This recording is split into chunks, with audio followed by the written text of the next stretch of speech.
इस वीडियो में हम संस्कृत भाषा की उत्पत्ति और विकास पे प्रकाश डालेंगे ताकि आपको संस्कृत भाषा के सभी भाषाओं की जननी बनने तक का सच मालूम पड़ सके। नमस्कार, सलाम, शास्त्रीय काल, जय भीम, जोहार। मैं हूं धीरेन्द्र कुमार। बहुजन बहुमत में आपका स्वागत है।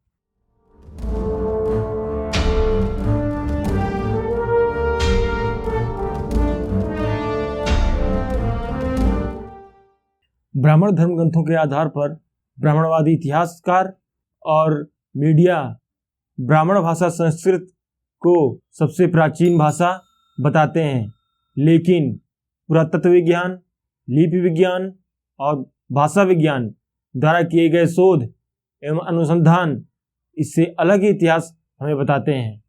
संस्कृत का शाब्दिक अर्थ ही होता है संस्कारित किया हुआ या संस्कार किया हुआ। Sanskrit means refined, aided, modified or derivated from earlier thing। संस्कार करके पुराने शब्दों से या प्रचलित शब्दों से या जातियों से नए संस्कारी शब्द या जाति का निर्माण करना, उनके नए संस्करण बनाना ही संस्कृत कहा जाता है। जैसे पूर्व के पाली नाम विक्रमादित्य, चंद्रगुप्त, दिमित को संस्कारित करके विक्रमादित्य, चंद्रगुप्त, दिमित्र जैसे संस्कृत शब्द बनाए गए। ऐसे ही पूर्वांचल में हम जब जाके देखते हैं तो वहाँ भोजपुरी में एक शब्द है मनई, जो कि अंग्रेजी शब्द मैन से बना है, जिसका अर्थ आदमी होता है। जैसे शूद्र जातियों से ही द्विज संस्कारों के द्वारा नए देशस्थ ब्राह्मण, क्षत्रिय और वैश्य जातियाँ बनाना भी संस्कृत कहा जाता है, जिसे ब्राह्मणीकरण की प्रक्रिया भी कहा जाता है। लेकिन संस्कार के लिए बाहरी शब्दावली या जाति का देसी शब्द या जाति में संक्रमण अनिवार्य होता है। इसको संस्कार करना, संस्कारी बनना या संस्कृत बनना भी कहते हैं, संस्कारित करना भी कहते हैं। देश दुनिया के किसी भी क्षेत्र में कहीं भी किसी भी समय किसी नई भाषा का जन्म वहाँ पहले से मौजूद भाषा और वहाँ बाहर से आने वाली भाषा के मिश्रण से होता है। ऐसे ही भारत में संस्कृत और उर्दू भाषाओं का जन्म हुआ। संस्कृत भाषा का जन्म पाली प्राकृत के साथ ईरानी भाषाओं के मिश्रण से हुआ, तो उर्दू भाषा का जन्म फारसी का हिंदी भाषा के साथ मिश्रण से हुआ। किसी भी नए भाषा की उत्पत्ति और विकास का क्रम वहाँ मौजूद पहले से देसी भाषा के साथ पिजिन मिश्रित रूप से शास्त्रीय क्लासिकल रूप की तरफ होता है। पिजिन लैंग्वेज या मिश्रित भाषा अर्थात पिजिन भाषाओं का विकास ऐसे दो या दो से अधिक समुदायों के बीच में होता है जिनकी भाषाएं एक दूसरे के लिए अबूझ होती हैं, किंतु आपसी संवाद कायम करना जरूरी हो जाता है।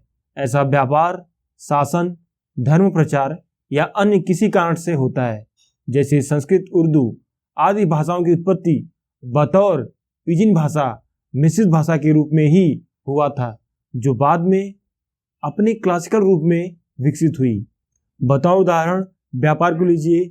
व्यापार के उद्देश्य से चीन में पिजिन इंग्लिश का जन्म हुआ, जिसमें शब्द तो अंग्रेजी के हैं लेकिन ध्वनि प्रक्रिया और व्याकरण चीनी का है। जैसे भारत में हिंग्लिश एक नई मिश्रित भाषा है, जिसमें शब्द तो अंग्रेजी के हैं लेकिन ध्वनि प्रक्रिया और व्याकरण हिंदी का है, जिसका इस्तेमाल हम अक्सर सोशल मीडिया पर मैसेज टाइप करने में करते हैं। व्यापारिक दृष्टिकोण से ही भूमध्य सागर के बंदरगाहों पर बतौर पिजिन भाषा सबीर का जन्म हुआ, जिसमें अरबी और यूरोपीय भाषाओं का मिश्रण है। पिजिन भाषाओं का जन्म धर्म या प्रशासनिक कारण से भी होता है। 13वीं सदी में जब उत्तर भारत में तुर्क साम्राज्य स्थापित हुआ, तब हिंदी और फारसी के मिलने से बतौर पिजिन भाषा उर्दू की नींव पड़ी। ऐसे ही इससे पहले प्राचीन काल में ईसा पूर्व 6ठी सदी के आसपास जब पश्चिमोत्तर भारत में ईरानी साम्राज्य स्थापित हुआ, तब बतौर पिजिन भाषा संस्कृत की नींव पड़ी।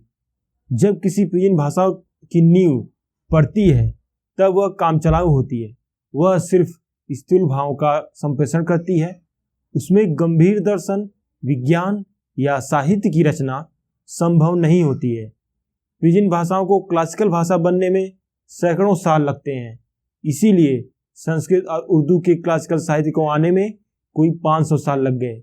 शुरुआत में संस्कृत एक पिजिन भाषा थी जो गंधार और पंजाब में ईरानी भाषा और उस क्षेत्र की प्राकृत भाषाओं से घुल मिलकर तैयार हो रही थी। गांधार में पेशावर के आसपास का क्षेत्र संस्कृत के लिए निया प्रदेश था। निया प्राकृत में बड़ा स, मूर्धनी स, छोटा स तीनों हैं। र का संयुक्ताक्षर निया प्राकृत में बड़े पैमाने पर मिलते हैं, जैसे क्र, ग्र, त्र, द्र, प्र, भ्र आदि।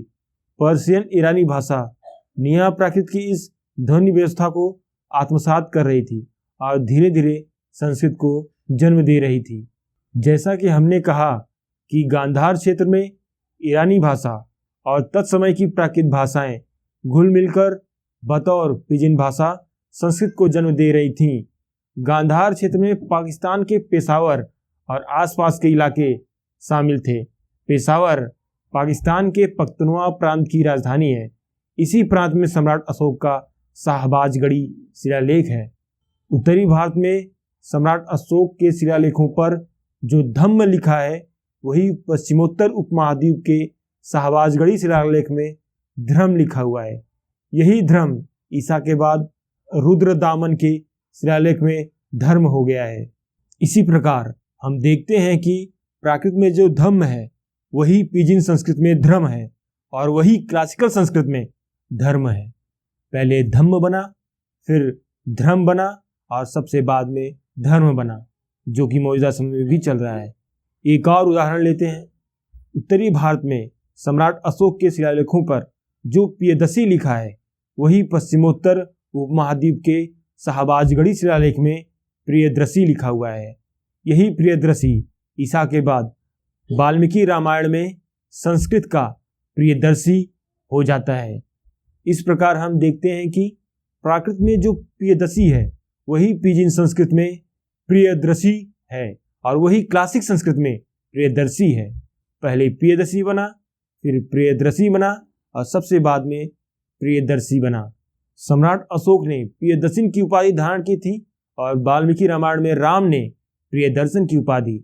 क्योंकि पुरातत्व विज्ञान, भाषा विज्ञान और लिपि विज्ञान के अनुसार पाली भाषा संस्कृत से पुरानी है तथा सम्राट अशोक के अभिलेख वाल्मीकि रामायण से लगभग 600 साल से अधिक पहले के हैं, तो कहा जा सकता है कि राजा राम ने सम्राट अशोक की उपाधि धारण की। इस प्रकार प्राकृत मीनिंग ओरिजिनल, नेचुरल से बतौर pidgin Sanskrit meaning refined, derivative, modified, edited का निर्माण हुआ। मगर क्लासिकल रूप में संस्कृत जटिल और अबूझ हो गई। भारतीय शिलालेखों का मामूली जानकार भी धड़ल्ले से बता देगा कि ईसा से पहले के शिलालेख प्राकृत भाषा में हैं, जैसे मौर्य सातवाहन के शिलालेख। ईसा के आसपास के शिलालेख पिजिन संस्कृत में हैं, जैसे मथुरा के शक और कुषाणों के अभिलेख। ईसा के बाद के शिलालेख संस्कृत में हैं, जैसे रुद्रदामन और समुद्रगुप्त के शिलालेख। यह संयोग नहीं है कि ईसा के आसपास जब शिलालेखों में पिजिन संस्कृत का प्रचलन था तब साहित्य में भी पिजिन संस्कृत का प्रचलन था, जिसमें प्राकृत और संस्कृत का मिश्रण है। जहां शब्द खासतौर पर संस्कृत के ध्वन्यात्मक रूप में ढाल दिए गए हैं, किंतु व्याकरण का ढांचा प्राकृत का ही है। यदि संस्कृत का अस्तित्व प्राकृत से पहले होता तो पिजिन संस्कृत का प्रचलन पुरातत्व और साहित्य दोनों में ईसा के आसपास नहीं बल्कि ईसा से सैकड़ों साल पहले होता। मगर ईसा से पहले संस्कृत जैसी कोई क्लासिकल भाषा नहीं थी, इसलिए पुरातत्व और साहित्य दोनों में पिजिन संस्कृत का प्रचलन ईसा के आसपास होता है। उल्टी दिशा में न चलें, आपको संस्कृत से प्राकृत की ओर नहीं बल्कि प्राकृत से संस्कृत की ओर चलना होगा। ईसा से पहले के जितना भी शिलालेख भारत में उपलब्ध हैं और जिन्हें पढ़ा जा सका है, उनमें एक भी पुरुष, महिला, शहर, गांव या किताब का नाम संस्कृत में नहीं है। सभी नाम प्राकृत में हैं। क्यों? हो सके तो आप कमेंट बॉक्स में जरूर कमेंट करके अपनी टिप्पणी दीजिएगा। यह तस्वीर मास्की शिलालेख की है। इसमें सम्राट अशोक ने अपना नाम लिखवाया है, जिसमें उनका वास्तविक नाम छोटा स वाला अशोक लिखा हुआ है। निष्कर्ष यह निकला कि बड़ा स वाले अशोक का वास्तविक नाम छोटा स वाला अशोक था। संस्कृत में छोटा स वाले अशोक शब्द का संस्कार कर बड़ा स वाला अशोक किया गया है। मतलब कि छोटा स वाला अशोक शब्द मूल शब्द है और बड़ा स वाला अशोक शब्द संस्कारित किया हुआ कृत्रिम शब्द है। दूसरे शब्दों में छोटा स वाला अशोक ही तत्सम है और बड़ा स वाला अशोक उसका तद्भव है। छोटा स वाले अशोक से बड़ा स वाला अशोक बना है।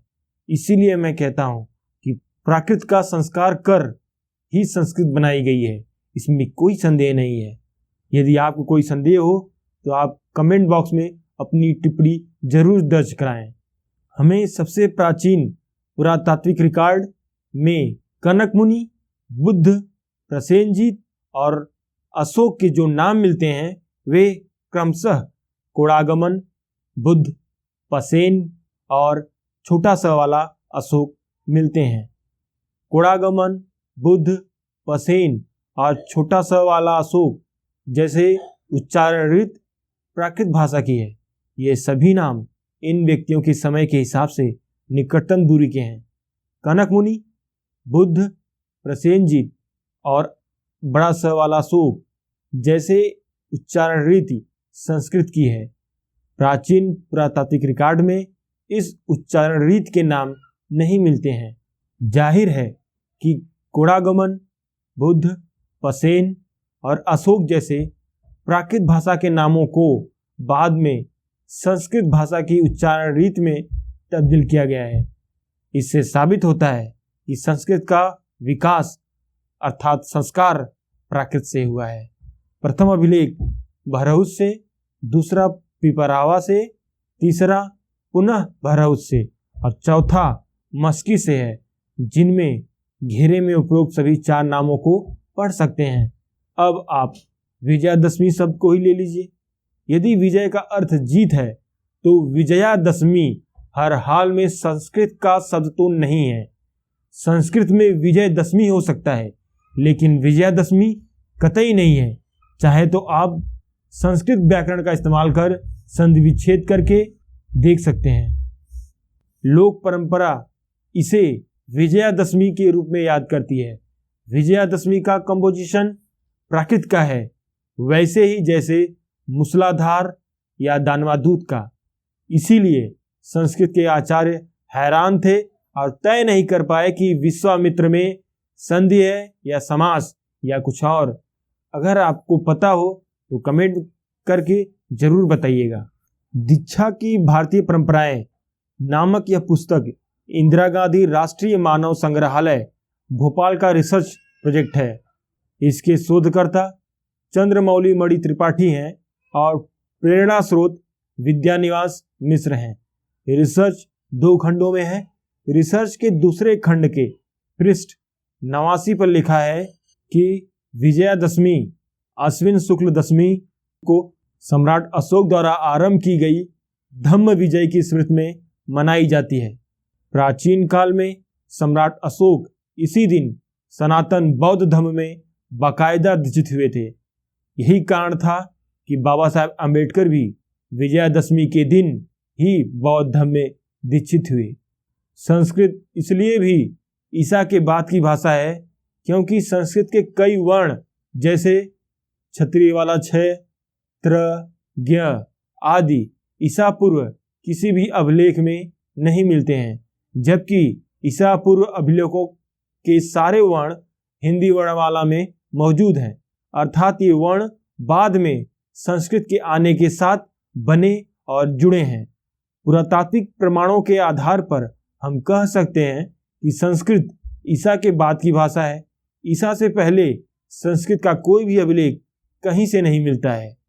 पहली सदी में पहली बार शुंग राजा धनदेव का अयोध्या से छोटा सा अभिलेख संस्कृत में मिलता है। फिर संस्कृत में लिखा हुआ दूसरा अभिलेख दूसरी सदी का गिरनार से मिलता है। इससे साबित होता है कि ईसा से पहले संस्कृत भाषा नहीं थी। जब संस्कृत भाषा नहीं थी तब संस्कृत साहित्य भी ईसा से पहले नहीं थे। जब संस्कृत साहित्य नहीं थे तब संस्कृत की शब्दावली भी ईसा से पहले नहीं थी। चाहे तो आप सम्राट अशोक के अभिलेख पढ़ लें, उस पर संस्कृत का एक शब्द नहीं है। जब अशोक के समय में संस्कृत की शब्दावली नहीं है तब उनसे भी पहले हुए गौतम बुद्ध के समय में संस्कृत की शब्दावली की कल्पना कैसे कर सकते हैं? आप कमेंट करके बता सकते हैं।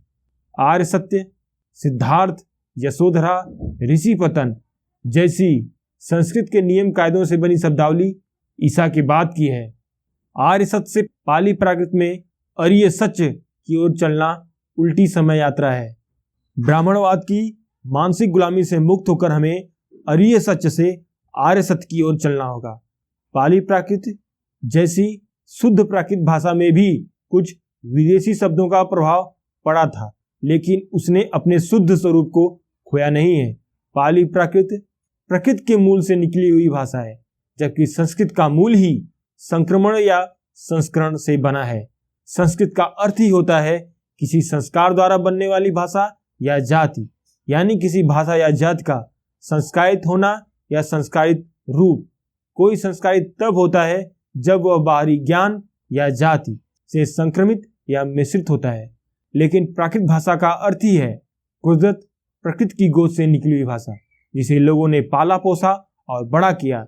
इसलिए इसे पाली भाषा भी कहते हैं, क्योंकि उस समय के लोगों की प्राकृत भाषा बहुत ही पसंदीदा और प्रिय भाषा थी। सम्यक संस्कृत में मौर्य काल तक की जो भाषा लिपि है वह बिल्कुल ही शुद्ध रूप में थी, क्योंकि उस समय तक संस्कृत जैसी किसी भी बाहरी भाषा लिपि का संक्रमण नहीं हुआ था। भारत के इतिहास में जो अभिलेख अभी तक पढ़े जा सके हैं वह सम्राट अशोक का अभिलेख है। सम्राट अशोक के अभिलेख में एक भी संस्कृत का शब्द नहीं है। गिन लें, संस्कृत थी ही नहीं। चाहे तो आप सम्राट अशोक के अभिलेख में एक भी संस्कृत का शब्द गिन के हमें कमेंट बॉक्स में बता सकते हैं। जब ईसा से पहले संस्कृत थी ही नहीं तो संस्कृत भाषी चाणक्य कहां से आ टपके? किस षड्यंत्र के तहत ईसा के बाद 16वीं सदी में रचित अर्थशास्त्र के रचयिता चाणक्य को ईसा से पहले ले जाकर पाली प्राकृत भाषी हमारे महान पूर्वज चंद्रगुप्त मौर्य के साथ प्लान किया गया? जनाब, थोड़ा मोड़ा नहीं, लगभग 1800 साल का अंतर है। इतनी आसानी से हम लोगों को मूर्ख बना लेंगे? बाकी की जानकारी इसी टाइटल के दूसरे पार्ट में अगली वीडियो में आपको मिल जाएगी। तब तक के लिए इस वीडियो को लाइक करें, कमेंट करें और सब्सक्राइब कर बेल आइकन को क्लिक कर दें ताकि अगली वीडियो की सूचना आपको मिल सके। जय बहुजन, जय मूल निवासी।